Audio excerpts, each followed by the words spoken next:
5 দিন এত ব্যস্ততার পর নিজের জন্য সময়ই পাই না। তাই বৃহস্পতিবার রাতটা আমি রাখি আমার সেলফ কেয়ার আর আমার সাইফানের জন্য। Today I am talking you through my Thursday night reset routine. শুরুটা করি হেয়ার অয়েলিং দিয়ে। যেহেতু আমার খুবই sensitive acne prone and oily skin, so দেখা যায় আমি যখন হেয়ার অয়েলিং করি আমার এই যে কপালে তোমার তেল লেগে বড় বড় সিস্টিক অ্যাকনে দেখা দেয়। তাই আমি রেগুলার হেয়ার অয়েলিং করতে পারি না। এর জন্য সপ্তাহে অন্তত একদিন আমি রাখি হেয়ার অয়েলিং এর জন্য। এতে করে আমার হেয়ার হেলদি থাকে আর আমার মাইন্ডটা রিল্যাক্স হয়। তারপর আমি আমার রুমটা একটু গুছিয়ে নেই। ক্লিন স্পেস মানে ফ্রেশ মাইন্ড। এই ছোট্ট রিসেটটা অনেস্টলি আমার মুড পুরো চেঞ্জ করে দেয়।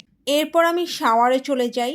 একটা রিল্যাক্সিং শাওয়ার পুরো মুডটাই রিফ্রেশ করে দেয়। এই সময়টুকু শুধু আমার, নো ফোন, নো ডিস্ট্রাকশন।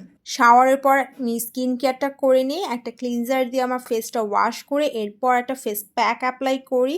এই সময়টা স্কিন লিটারালি ব্রেথ করে। এরপর আসে আমার ফেভারিট পার্ট, সাইফানের কেয়ার টাইম। ওকে আমি লোশন দিয়ে ক্লিন করা। এই বন্ডিং টাইমটা আমার জন্য খুবই স্পেশাল, যেহেতু আমি সারাদিন অফিসে থাকি। ওর সাথে আমার টাইমটা তেমন করে স্পেন্ড করা হয় না, এর জন্য এই টাইমটা আমি পুরো ওর উপর ফোকাস করি।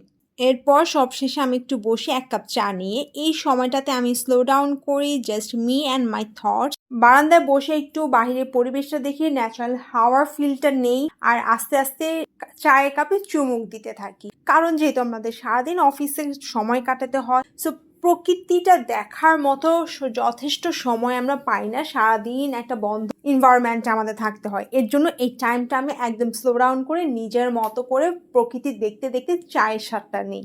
এই ছোট রুটিনটা আমাকে মেন্টালি রিচার্জ করে দেয়। ফ্রাইডে ছুটি থাকায় নেক্সট ডে লেট করে উঠলেও গিল্ট নেই। This is my little way of loving myself. কে কে আমার মতো weekly self care routine follow করো? Let me know in the comment section. Thanks for watching. আল্লাহ হাফিজ।